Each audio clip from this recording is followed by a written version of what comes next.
The gymnasium lights cast long shadows across the wrestling mat as 58-year-old Bernard Lewis tightened his grip on 17-year-old Jake Morrison's shoulders, feeling 20 years of mopped floors and swept bleachers flow through his weathered hands. The crowd of students and parents who'd gathered for what started as a school fundraiser wrestling exhibition had fallen dead silent, their phones raised like digital torches, capturing something none of them expected to witness on this cold February night in Cedar Falls, Iowa. Bernard's heart hammered against his ribs as Jake's 6'2", 200 pounds of teenage arrogance and varsity leather jacket swagger struggled beneath him.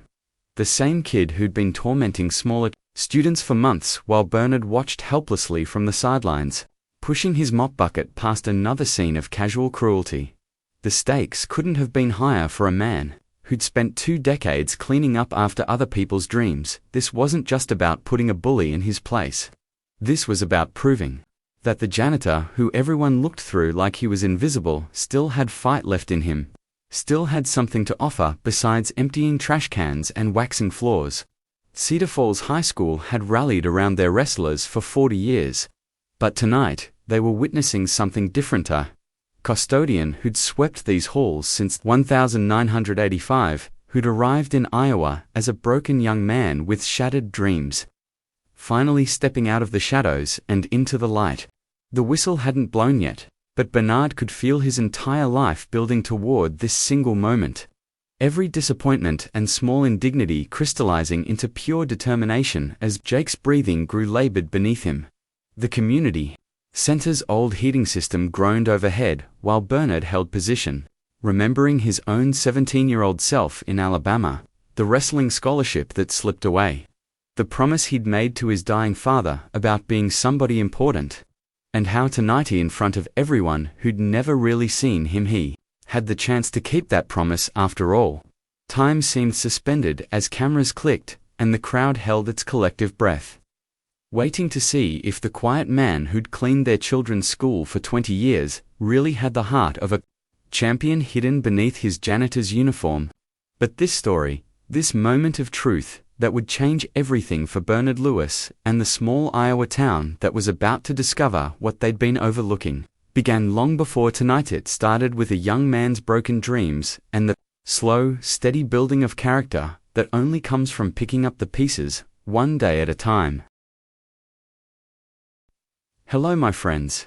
Before we continue our story, leave your like, share the story, and subscribe to the channel. Thank you. Bernard Lewis first set foot in Cedar Falls, Iowa, on a gray October morning in 1985, carrying everything he owned in a duffel bag and nursing a left shoulder that would never again throw a perfect spiral or execute a picture-perfect take. At 28, he looked older, the kind of weathered that comes from watching your whole future crumble in a single moment during your senior year at Auburn, when that defensive lineman's helmet connected with his shoulder just wrong enough to end his wrestling career and the Fulbright scholarship that was supposed to lift him out of the cotton fields of rural Alabama. The Greyhound bus wheezed to a stop outside Miller's Diner on Main Street, and Bernard stepped into the crisp Iowa air with $37 in his wallet, a letter of introduction from his high school coach, and the kind of desperate hope that only comes when you've got nowhere left to run. He'd chosen Cedar Falls because it was far enough from home that nobody would ask questions about why a former state champion wrestler was applying for janitorial work, but small enough that hard work and decency still meant something. The town of 8,000 people wrapped around him like a worn flannel shirt, familiar in its rhythms of Friday night football games and Saturday morning pancake breakfasts at the VFW, but different enough in its Iowa practicality and Lutheran work ethic that he could start over without constantly bumping into ghosts of who he used to be. Main Street stretched 6 blocks from the grain elevator to the high school, lined with the kinds of businesses that had been serving the same families for 3 generations. Hanson's Hardware, where old-timers gathered every morning to solve the world's problems over coffee and gossip. Maggie's Calf, where the pie was legendary and the gossip even better. And Cedar Falls High School, a brick fortress built in 1962 that housed everything from kindergarten through senior year because Small Iowa towns couldn't afford the luxury of separate buildings. The school sat on the edge of town like a beacon, its gymnasium lights visible from the highway, drawing families from 20 miles in every direction for basketball games and wrestling meets that were as much social events as sporting competitions. Interview with Principal Margaret Fitzgerald lasted exactly 12 minutes. Long enough for her to recognize the quiet dignity in his voice and the way he looked her straight in the eye when she asked about his qualifications. "Mr. Lewis," she said, folding her hands on her desk while afternoon sunlight streamed through her office windows, "I don't normally hire custodians who are younger than half my teaching staff, but Coach Thompson says you know your way around a gymnasium. And Lord knows we need someone who understands that maintaining athletic facilities is about more than just mopping floors." She offered him the position on the spot, $22,000 a year, health benefits after 6 months, and a small apartment above Murphy's. $5,000 that came with the understanding that he'd be available for evening events and weekend maintenance. The apartment was nothing special, just 2 rooms and a kitchen the size of a closet. But it had windows that looked out over the school's football field. And sometimes in the early morning when the mist rose off the grass, Bernard could almost imagine he was back in Alabama, back when the future stretched ahead of him like an open highway. The first month tested every ounce of Alabama pride his mama had instilled in him. As teachers and students learned to navigate around the new janitor, who worked with the focused intensity of someone trying to outrun his own thoughts, Bernard arrived each morning at 6:30 sharp, an hour before anyone else, and spent his days learning the building's rhythms which water fountains needed the most attention, where kids liked to hide their trash, how the old boiler in the basement had moods like a cranky old man who needed gentle coaxing to keep the whole building warm. He ate lunch alone in the custodial closet, reading paperback westerns from the town library while the radio played country music that reminded him of home without making him homesick. The work was honest and necessary, and slowly, methodically, Bernard began to rebuild himself, one cleaned bathroom and one mopped hallway at a time, finding something like peace in the simple satisfaction of making things better than he'd found them. But it was the gymnasium that called to him most powerfully, that 40 by 80 rectangle of polished hardwood, where dreams were made and broken under the unforgiving glare of fluorescent lights. Bernard would save the gym for last each day, after the basketball practice or wrestling meet had ended and the crowds had gone home, leaving behind the sweet smell of sweat and rosin and the lingering echoes of cheers and groans. He'd push his mop across those boards with the reverence of someone who understood what they represented, not just a playing surface, but sacred ground where young people discovered who they were when everything was on the line. Some nights, when the building was empty and quiet, except for the hum of the old heating system, Bernard would stand at center court and remember the weight of a wrestling singlet on his shoulders, the feeling of sizing up an opponent across the mat, the pure electric moment when the referee's whistle meant it was time to find out what you were really made of. The town accepted him gradually, the way small communities do, measuring him not by where he came from or what might have been, but by how he showed up every day, reliable, respectful, and willing to stay late when the boiler broke down or the roof leaked during a particularly fierce Iowa thunderstorm. Mrs. Henderson, who taught 4th grade and had been at Cedar Falls longer than anyone could remember, was the first to call him by his first name instead of the new janitor. And slowly, others followed suit until Bernard Lewis became as much a part of the school's fabric as the trophy cases he polished and the hallways he swept. He found a rhythm in Cedar Falls, a quiet purpose that wasn't the life he'd planned, but felt solid beneath his feet, like good Iowa soil that would support whatever you were willing to plant and tend with patience and care. 20 years stretched ahead of him. 20 years of watching other people's children grow up and chase their own dreams while he kept the lights on and the floors clean, never imagining that one day the mat he'd watched from the sidelines would call him back for one final match. Asterisk, asterisk, the letter arrived on a Tuesday morning in March 2005. 20 years to the day since Bernard had first walked through the doors of Cedar Falls High School. and it carried news that would shake the foundation of everything he'd built in Iowa. His younger sister, Charlene, had tracked him down through the Auburn alumni office, her careful handwriting on rose-colored stationery delivering the news that their father, the man who'd taught Bernard to wrestle in the backyard dirt and had never missed a single match until that shoulder injury ended, everything had suffered a massive heart attack and didn't have long left. "Daddy keeps asking for you, Bernie," she wrote, using the nickname nobody in Cedar Falls had ever heard. "He says he's got things to tell you before he goes, things about why you had to leave, and what he always hoped you'd find." Bernard read the letter 3 times while sitting in his custodial office, surrounded by 20 years' worth of maintenance schedules and supply invoices, feeling Alabama pull at him like gravity, while Iowa held him steady like an anchor. Principal Fitzgerald, now graying and softer around the edges, but still sharp as a tack, didn't hesitate when Bernard asked for emergency leave to visit his dying father. "Take as long as you need, Bernard," she said, her voice carrying the maternal authority that had guided 3 generations of Cedar Falls students. "Some things are more important than keeping floors clean, and anyone who's watched you care for this place like it was your own child knows you'll be back when you're ready." The temporary replacement custodian was a kid fresh out of community college, who meant well but didn't understand that maintaining a school was about more than following a checklist. It was about knowing which drinking fountain the shy kids preferred, which bathroom stall door stuck just enough to trap anxious freshmen, and how to make the old gymnasium floors gleam like a mirror for senior night. Bernard left detailed notes and drove his 15-year-old pickup truck south through Illinois and Missouri and Tennessee, each mile taking him deeper into a past he'd spent 2 decades trying to outrun. Alabama, in March, felt like stepping into a steam bath after 20 Iowa winters, the air thick with humidity and honeysuckle and memories that hit him like a physical force as he pulled into the gravel driveway of the house where he'd learned to be a man. His father looked smaller than Bernard remembered, propped up in a hospital bed that had been moved to the living room, so he could look out at the backyard, where a rusty set of goalposts still stood at the far end of what had once been their practice field. "There's my champion," the old man whispered when he saw his son, his voice paper-thin but his eyes still carrying the fire that had pushed Bernard to be better, to reach higher, to never settle for good enough when greatness was possible.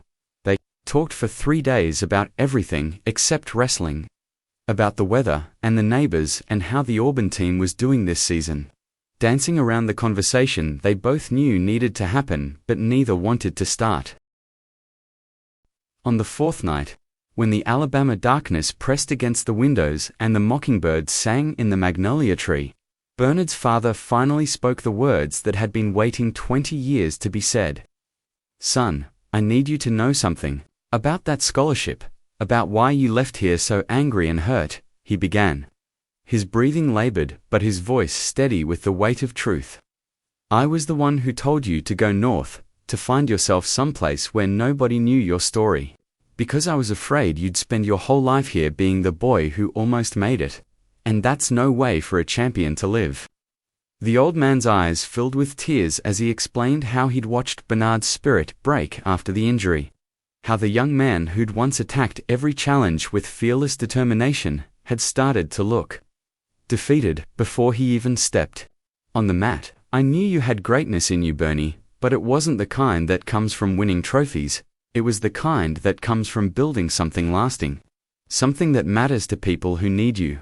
The funeral drew 300 people to the little Baptist church where Bernard had first learned to pray. And among the flowers and casseroles and condolences, he found something he hadn't expected: peace with the choices that had led him away from Alabama and toward Iowa. Standing at his father's graveside, surrounded by cousins and high school teammates who'd stayed home and built different kinds of lives, Bernard understood for the first time that leaving hadn't been running away from something. It had been running toward something he couldn't have found any other way.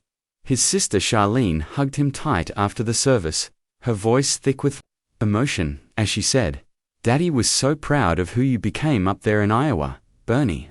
He kept every newspaper clipping, every Christmas card, Every little mention of Cedar Falls High School's wrestling program, he knew you were exactly where you belonged. The words hit Bernard like a revelation, reframing 20 years of self into something that looked almost like destiny. The drive back to Cedar Falls took on the quality of a pilgrimage. Each mile northward, carrying Bernard toward a future he was finally ready to embrace fully. He stopped in a truck stop outside Springfield, Missouri, and called Principal Fitzgerald from a payphone. His voice steady as he told her he was coming home manned for the first time in 20 years. Cedar Falls felt like home instead of just a place where he worked. The temporary custodian had done his best, but when Bernard walked back into the building on a Monday morning in April, he could see immediately what had been missing: the attention to details that turned a school into a community, the kind of care that made students feel safe and teachers feel supported. As he reclaimed his custodial closet and began restoring order to the building he loved, Bernard carried with him something new: the knowledge that his father had been right about greatness coming in different forms, and the growing suspicion that his own story was far from over. Wrestling season had ended while he was away, but the mats were still rolled up in the gymnasium storage room. And sometimes when Bernard was working late, he'd catch himself staring at them and wondering what it would feel like to step onto one again. Not as the young man who'd lost everything, but as the mature man who'd found something even more valuable. The school was different now too. Full of kids who'd grown up with social media and video games. But their basic needs hadn't changed. They still needed adults who believed in them, still craved the chance to discover what they were capable of when everything was on the line. As Bernard settled back into his routine of early mornings and late nights, of broken water heaters and waxed floors, he began to sense that the calling his father had spoken of was finally ready to reveal itself, and it would come in a form he never could have imagined. The bullying started small. The way these things always do in high schools where social hierarchies matter more than report cards. And at first, Bernard Lewis thought it was just typical teenage nonsense that would sort itself out once the weather warmed up and kids could spend their energy outdoors, instead of prowling the hallways looking for trouble. Jake Morrison was a junior, 6'2", and built like the linebacker he'd been before transferring to Cedar Falls from Des Moines, where his father's construction company had gone under and forced the family to move back to his mother's hometown. Jake carried himself with the swagger of someone who'd been a big fish in a bigger pond and wasn't handling the adjustment to small-town life gracefully. Compensating for his insecurity by targeting kids who couldn't fight back, the chess club president with thick glasses, the sophomore girl who stuttered when nervous, the freshman boy whose mother packed his lunch in a Packerman lunchbox because money was tight and hand-me-downs were a necessity. Bernard first noticed the pattern during his morning rounds, finding locker doors left ajar with contents scattered on the floor, textbooks with pages torn out, and the kind of mess that looked random but had the fingerprints of deliberate cruelty all over it. He'd mention it to the teachers during their Monday morning coffee ritual in the faculty lounge, where Mrs. Henderson would shake her gray head and mutter about kids these days, while Coach Peterson would shrug and say boys would be boys. That, a little roughhousing, never hurt anybody. But Bernard had spent 20 years watching teenagers navigate the treacherous waters of adolescence, and he knew the difference between playful teasing and systematic intimidation. This had the cold precision of someone who enjoyed watching others suffer. The problem was proving it, catching Jake in the act when every teacher and administrator seemed to see only his charming smile and his mother's involvement in the PTA. The breaking point came on a Thursday afternoon in November, when Bernard was replacing burned-out bulbs in the gymnasium and heard voices echoing from the equipment room. Jake's voice, loud and mocking, mixing with the quieter protests of someone younger, someone scared. Bernard set down his ladder and moved quietly toward the sound, his heart racing with the familiar surge of adrenaline he remembered from his wrestling days. The hyper-aware state that came when you sensed a fight was about to begin. Through the cracked door, he could see Jake Morrison looming over Tommy Chen, a 14-year-old freshman whose parents had moved to Cedar Falls to open a Chinese restaurant, pinning the smaller boy against the wall while two other students watched and laughed. Maybe you should go back where you came from. Wang, Jake was saying, deliberately mispronouncing Tommy's last name while pressing his forearm against the boy's throat. Nobody wants to eat your weird food anyway. Bernard stepped through the door like thunder rolling across the Iowa plains, his voice carrying 20 years of quiet authority as he said, "That's enough, Morrison. Step away from him." Now, Jake turned with the lazy confidence of someone who'd never been seriously challenged by an adult, his eyes narrowing as he took in the school janitor who dared to interrupt his fun. "Mind your own business, old man," Jake sneered. But there was something in Bernard's posture, the way he stood balanced on the balls of his feet, the way his shoulders squared and his hands remained loose at his sides, that made the other boys step back instinctively. "This is my business," Bernard replied, his Alabama accent thickening the way it always did when he was angry. "Every kid in this building is my business, and right now you're going to apologize to Tommy, and then you're going to walk away before you do something you'll really regret." The standoff lasted maybe 10 seconds, but it felt like an eternity as Jake weighed his options back down in front of his friends. Or escalate against a man old enough to be his father who showed no signs of intimidation. Jake chose poorly, shoving Tommy harder against the wall while staring directly at Bernard, his voice dripping with teenage arrogance as he said, "What are you going to do about it, janitor boy? Mop me to death." The words hit Bernard like a slap, not because they hurt his feelings, but because they revealed everything wrong with Jake Morrison: the casual cruelty, the lack of respect for honest work, the assumption that position mattered more than character.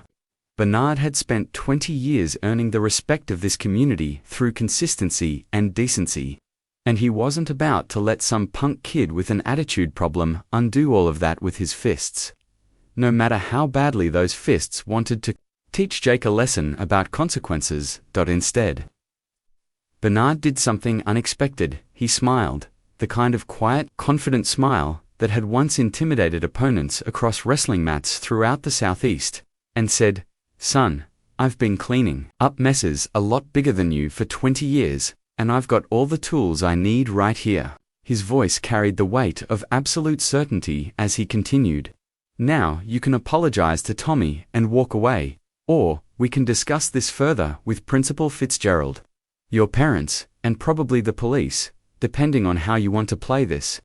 Jake's bravado cracked like ice on a warm day, his eyes darting between Bernard's unwavering stare and his friend's nervous shuffling, finally releasing Tommy with a muttered curse before pushing past Bernard toward the door. But as he left, Jake's parting shot carried the promise of future conflict. "This isn't over, old man. You can't watch that little freak every minute of every day." The incident report Bernard filed that afternoon was thorough and professional. But he knew it wouldn't be enough. Jake Morrison was the kind of kid who learned to be more careful about getting caught, not to stop being cruel. Principal Fitzgerald called Jake's parents and issued warnings about future consequences. But Bernard could see in the boy's eyes during their next hallway encounter that nothing fundamental had changed. If anything, Jake now had a personal grudge against the janitor who'd embarrassed him in front of his followers. And Bernard began to notice small acts of sabotage around the school: soap dispensers emptied, toilet paper rolls clogged, his custodial cart mysteriously moved from where he'd left it. The battle lines had been drawn in the quiet war for the soul of Cedar Falls High School, and Bernard Lewis was about to discover that sometimes the most important fights happen not on wrestling mats or football fields, but in the everyday moments, when someone has to choose between standing up or standing aside. Tommy Chen began lingering near Bernard's custodial closet after school, ostensibly helping with small tasks, but really just seeking the presence of an adult who'd proven he cared enough to intervene. The boy was bright and funny when he felt safe, sharing stories about his parents' struggles to fit into small-town Iowa while maintaining their cultural identity, and Bernard found himself thinking about his own journey from Alabama to Iowa, about what it meant to find your place in a community that wasn't sure it wanted to make room for you. As winter deepened and the hallways grew colder, Bernard began to realize that Jake Morrison wasn't just a troublemaker, he was a test. A challenge that would determine whether Bernard Lewis remained a custodian who happened to care about kids, or became something more, a protector, a mentor, and maybe even a champion in ways his father never could have imagined. Asterisk. The phone call came at 11:30 on a February night, jolting Bernard from the restless sleep that had become his norm since the Jake Morrison situation escalated into a cold war of vandalism and intimidation that seemed to touch every corner of Cedar Falls High School. Tommy Chen's voice was barely a whisper through the static, thick with tears and shame as he tried to explain how Jake and his crew had cornered him in the parking lot after the basketball game, how they'd shoved him into a snowbank and dumped his backpack in a puddle while calling him names that made Bernard's jaw clench with rage. "Mr. Lewis, I can't tell my parents," Tommy stammered, his words tumbling over each other in his desperation to be understood. "They sacrificed everything to come here, to give me opportunities, and if they knew I was failing at something, as simple as being accepted, it would break their hearts." Bernard pulled on his clothes and drove through the empty streets of Cedar Falls, his headlights cutting through the darkness as he wrestled with the realization that his 20 years of quiet service had been building toward this moment. This choice between safety and standing up, he found Tommy sitting on the front steps of the school at midnight, his thin frame shivering in a coat that was stylish but not warm enough for Iowa winters, clutching his soggy textbooks like they were lifelines to a future that suddenly seemed impossibly far away. Bernard sat beside him on the cold concrete, not saying anything for several minutes while they both stared up at the gymnasium windows that reflected the streetlights like watchful eyes. Finally, in a voice that carried the weight of his own teenage disappointments and hard-won wisdom, Bernard began to tell Tommy a story he'd never shared with anyone in Cedar Falls about a young wrestler from Alabama who'd let fear and injury steal his dreams, who'd run away instead of fighting back, who'd spent 20 years learning that sometimes the most important victories happen when nobody's keeping score. "You know what I realized tonight, Tommy?" Bernard said, his breath forming clouds in the frigid air. "I've been so focused on keeping things clean and orderly that I forgot the most important thing about schools. They're supposed to be places where kids learn to become who they're meant to be, and that can't happen when some kids live in fear." The next morning brought an email from Principal Fitzgerald that would change everything. The district was organizing a fundraising wrestling exhibition for the following weekend, with current students competing against alumni to raise money for new mats and equipment. Coach Peterson had been trying to drum up participation from former wrestlers, but the response had been lukewarmest. Of the alumni were either too old, too out of shape, or too busy to risk embarrassing themselves against teenagers who trained you. "Bernard," the email read, "I know this might seem unusual, but several people have mentioned that you wrestled in high school, and we're getting desperate for participants. Would you consider joining the exhibition? It would mean a lot to the program, and honestly, some of these kids could use a reminder that toughness comes in many forms."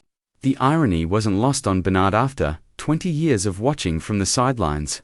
The mat was finally calling him back, and it was coming in the form of a fundraiser that could put him face to face with Jake Morrison, who'd already signed up as one of the student participants. That afternoon, Bernard did something he hadn't done in 2 decades. He drove to Cedar Rapids and bought wrestling shoes. The familiar weight of the leather and the grip of the sole's awakening muscle memories he'd thought were buried forever. Standing in the sporting goods store, he caught his reflection in the mirror and saw not the broken young man who'd fled Alabama, but a 58-year-old janitor who'd spent 20 years building the kind of quiet strength that couldn't be measured in wins and losses. His shoulders were broader from years of moving furniture and equipment, his hands stronger from decades of physical labor, and his heart steadier from the confidence that comes with earning respect through service, rather than demanding it through dominance. The teenage salesperson looked at him curiously when he asked for size 11 wrestling shoes, probably wondering why a man his age was gearing up for combat. But Bernard just smiled and said he was helping with a school fundraiser, which was technically true, but didn't begin to capture the magnitude of what he was preparing for. The week leading up to the exhibition passed in a blur of nervous energy and careful preparation. with Bernard staying after school to stretch and move on the mats, testing his body's limitations and discovering that 20 years of physical work had left him in better shape than he'd expected. Coach Peterson, a former wrestler himself who'd competed at Iowa State in the 1980s, watched Bernard's practice sessions with growing amazement as the janitor demonstrated technique that was rusty but fundamentally sound. The kind of wrestling intelligence that comes from understanding leverage and timing rather than relying on pure athleticism. "Bernard, where the hell did you learn to wrestle like that?" Peterson asked after watching him execute a perfect duck under, followed by a textbook double-leg takedown. "You move like someone who knows what they're doing out there." Bernard just shrugged and said he'd picked up a few things over the years. Not ready to reveal the full scope of his wrestling background, but beginning to believe that maybe, just maybe, he hadn't forgotten as much as he'd thought. Word of the janitor's participation in the wrestling exhibition spread through Cedar Falls like wildfire, generating the kind of buzz that small towns thrive on. The underdog story, the mystery revealed. The chance to see someone they thought they knew completely surprised them. Mrs. Henderson started a betting pool in the faculty lounge about how long Bernard would last against the high school wrestlers, while the lunch ladies began speculating about what other hidden talents their quiet custodian might possess. Tommy Chen's parents, who'd heard about Bernard's intervention on their son's behalf, made a point of thanking him personally. Their limited English, supplemented by bows and smiles that conveyed more gratitude than words ever could. But it was Tommy himself who provided the final piece of motivation Bernard needed. Approaching him in the hallway 3 days before the exhibition with eyes that held hope instead of fear for the first time in months. "Mr. Lewis," Tommy said, his voice stronger than Bernard had ever heard it, "I'm going to be there Saturday night. I want to see what it looks like when someone fights back." The night before the exhibition, Bernard sat in his small apartment above the veranda, holding his father's old wrestling medal. The one championship his dad had won in high school before life and responsibility ended his athletic dreams. The metal was tarnished and the ribbon faded, but it represented something eternal about the human spirit's refusal to give up. About finding ways to matter that had nothing to do with trophies or recognition. As Bernard prepared for what might be his first and last wrestling match in 20 years, he understood that he wasn't just stepping onto the mat to raise money for new equipment. He was stepping up to defend something larger. The idea that dignity and respect couldn't be taken away by bullies. That true strength revealed itself when the stakes were highest. And that sometimes the most important victories were won not by champions, but by janitors who refused to let good kids suffer in silence. Tomorrow night, under the lights of the gymnasium he'd maintained with loving care for 2 decades, Bernard Lewis would discover whether the champion his father always believed he could be had been waiting inside him all along. The Cedar Falls High School gymnasium had never held so many people on a Friday night in February, with every bleacher seat filled and folding chairs set up on the gymnasium floor to accommodate the overflow crowd of families, alumni, and curious townspeople who'd come to witness something unprecedented. Their beloved janitor stepping onto the wrestling mat for the first time in anyone's memory. The air hummed with anticipation and the smell of popcorn from the concession stand run by the senior class, while cell phones emerged from pockets like fireflies as everyone prepared to document what promised to be either an inspiring underdog story or a well-meaning disaster. Bernard stood in the corner of the gym, stretching muscles that felt both foreign and familiar in his wrestling singlet, trying to ignore the way his heart hammered against his ribs as he watched Jake Morrison warming up with the casual arrogance of someone who'd never lost a match to anyone over 30, let alone 58. The exhibition had been structured as a series of friendly matches between current wrestlers and alumni, with each bout lasting to 3-minute periods and scored for fun rather than official records. But everyone in the building understood that the real main event was the matchup between the school custodian and the kid who'd been terrorizing his classmates for months. Principal Fitzgerald served as the evening's MC, her voice carrying easily through the gymnasium's sound system as she introduced each participant with biographical details that revealed the rich wrestling history hidden within their small community. Farmers who'd been state placers in the 1970s, business owners who'd wrestled in college, teachers who'd coached the sport before moving into different careers. When she reached Bernard's introduction, her voice took on a different quality, warmer and more personal, as she spoke about the man who'd maintained their school with dedication and pride for 20 years, who'd earned the respect of 3 generations of students and staff, and who was brave enough to step onto the mat at 58 to support the program. He'd served faithfully from behind the scenes. The early matches served as warm-ups for the crowd's energy, with good-natured competition between middle-aged alumni and current JV wrestlers that generated plenty of cheers and laughter, but lacked the electric tension that everyone was waiting for. Bernard watched from the sidelines, noting Jake's technique as the younger man dismantled a former wrestler who was now a bank manager, demonstrating the kind of raw power and aggression that made him effective against opponents who couldn't match his intensity. But Bernard also noticed something else: Jake's tendency to rely on strength over strategy, his impatience when matches didn't end quickly, the way he played to the crowd instead of focusing entirely on his opponent. These were the kinds of tactical weaknesses that experience could exploit if experience had enough left in the tank to matter when the whistle blew. And 20 years of watching from the sidelines finally ended when their names were called. The gymnasium fell into the kind of profound silence that only happens when an entire community holds its breath simultaneously, broken only by the shuffle of wrestling shoes on the mat and the distant hum of the old heating system that Bernard had maintained through countless Iowa winters. Jake bounced on his toes with the kinetic energy of youth, his eyes locked on Bernard with a mixture of amusement and anticipation, clearly expecting to make quick work of the old janitor who dared to challenge him. Bernard moved to center mat with the measured pace of someone who understood that wrestling matches were won as much in the mind as in the muscles. His breathing steady and his focus narrowing to the essential elements: hand-fighting level changes, the subtle shifts in weight that telegraphed an opponent's intentions. When they shook hands at the referee's instruction, Jake's grip was unnecessarily firm, a small act of intimidation that revealed more about his character than his wrestling ability. The opening 30 seconds unfolded like a chess match played at light speed, with Jake pressing forward aggressively while Bernard gave ground strategically, feeling out his opponent's timing and preferred attacks while conserving energy for the moments when it would matter most. Jake's first serious attempt came as a blast double-leg takedown that caught Bernard moving backward. But 20 years of moving furniture and equipment had given the older man balance and core strength that served him well as he sprawled and fought off the attack, earning the first genuine cheer from a crowd that was beginning to believe their janitor might actually know what he was doing.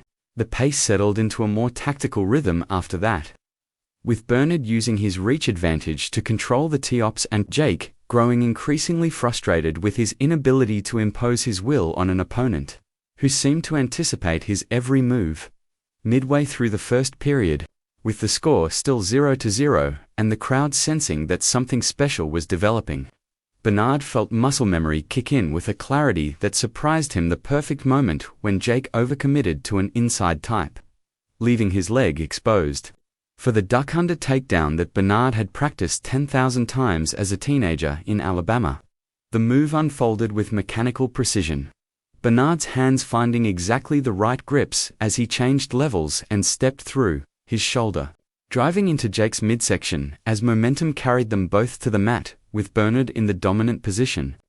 The crowd exploded as the referee's hand slapped the mat twice, signaling a takedown that put the janitor ahead to 0, and sent a message that this wasn't going to be the easy victory Jake had expected.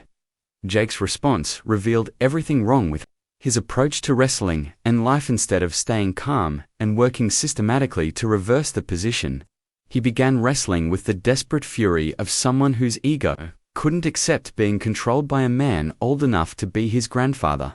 Bernard had seen this pattern countless times in young wrestlers who'd been told they were special too often, who'd never learned that losing was part of learning, and he began to apply the steady, patient pressure that breaks down opponents who wrestle with their emotions instead of their brains.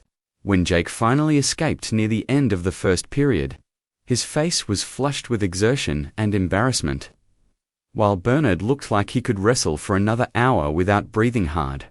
The second period belonged entirely to Bernard Lewis, not because he dominated physically, but because he wrestled with the wisdom that comes from understanding that championships are won through preparation meeting opportunity. And he'd been preparing for this moment for 20 years without knowing it. Jake's conditioning began to fail as his emotional wrestling caught up with him, his movements becoming sloppy and predictable as Bernard methodically broke down his defenses with the kind of relentless pressure that turns talented athletes into ordinary teenagers when the lights are brightest and the stakes are highest. With 90 seconds left in the match, Bernard secured another takedown off a perfectly timed ankle pick, the move flowing so naturally from the setup that even Jake seemed surprised to find himself on his back again, staring up at the gymnasium, lights he'd expected to be celebrating under. The final minute transformed from a wrestling match into something larger, morality play acted out on 20 feet of canvas, with every person in the gymnasium understanding that they were witnessing more than just an athletic contest between a student and a custodian. Bernard controlled the position with the patience of someone who'd learned that the most important victories required you to stay calm when everyone else was losing their heads, applying just enough pressure to keep Jake uncomfortable without trying to embarrass him further than necessary. When the final whistle blew, the scoreboard read 6-2 in favor of the janitor. But the real victory was written in the faces of every kid who'd ever been picked on, every parent who'd worried about their child's safety, every teacher who'd wondered whether decency and hard work still mattered in a world that seemed to reward the loudest voices and the strongest fists. The aftermath unfolded in slow motion as Bernard helped Jake to his feet, the younger man's face cycling through disbelief, humiliation, and something that might have been the beginning of respect, as he realized that the old janitor had given him a wrestling lesson he'd never forget. The crowd's roar seemed to shake the building's foundations. 20 years of appreciation for Bernard Lewis finally finding its voice as people who'd nodded politely at him in hallways suddenly understood that they'd been sharing their community with someone special all along. Tommy Chen was crying openly in the stands, his parents holding him tight while they tried to process what they'd just witnessed. Their son's protector had not only stood up to the bully, he'd beaten him at his own game with a grace and dignity that redefined what it meant to be strong. Principal Fitzgerald fought back tears as she raised Bernard's hand in victory, her voice thick with emotion as she told the crowd that they'd just witnessed something extraordinary, not just a wrestling match, but a reminder that heroism comes in many forms, and sometimes it looks like a man who spends his days making sure other people's children feel safe and valued in the place where they come to learn and grow. The gymnasium exploded with applause that seemed to go on forever, but Bernard barely heard it because his attention was focused on Jake Morrison, who was standing at the edge of the mat with his head down, finally understanding that respect couldn't be taken or demanded. It had to be earned through the daily choice to be better than your worst impulses. As the crowd began to disperse and the other exhibition matches continued, Bernard found himself surrounded by students and parents who wanted to shake his hand, take pictures, and express gratitude that had been building for 2 decades, but had never found the right moment for expression. Mrs. Henderson hugged him with tears in her eyes, whispering that his father would be proud, while Coach Peterson clapped him on the back and muttered something about wasted potential and second chances. But the moment that mattered most came when Jake Morrison approached him near the equipment room, his swagger replaced by something Bernard had never seen in him before: humility. "Mr. Lewis," Jake said, his voice barely audible over the crowd noise, I wanted to apologize. Not just for tonight, but for everything. For Tommy, for the way I've been acting, for not respecting what you do here." The words came slowly, as if each one was being pulled from somewhere deep inside where Jack's better angels had been buried under layers of teenage arrogance and misplaced anger. I don't know why I thought being strong meant making other people feel weak, but watching you out there, the way you wrestled, the way you carried yourself, I get it now. Real strength is about protecting people, not hurting them. Bernard listened without interrupting, recognizing the sound of a young man's character being rebuilt, one word at a time. Understanding that this conversation was worth more than any trophy he might have won as a teenager. The handshake they shared was firm and genuine, witnessed by Tommy Chen and a dozen other students who'd gathered to hear Jake's public acknowledgement of what everyone had learned that night.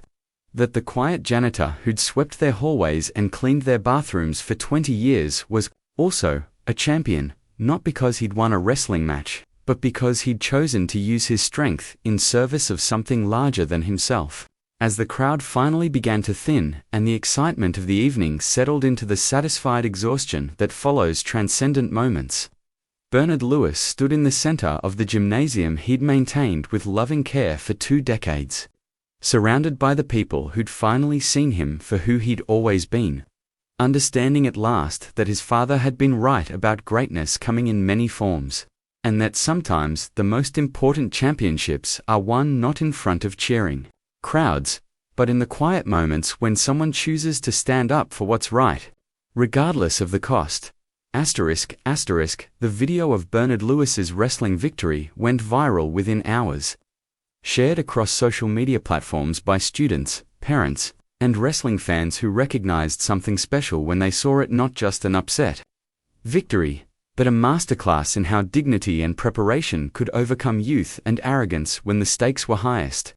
The local newspaper ran a front-page story the following Monday, complete with action photos and a biographical piece that revealed Bernard's wrestling background for the first time, transforming him overnight from the school's beloved custodian into a folk hero whose story spread far beyond the borders of Cedar Falls, Iowa.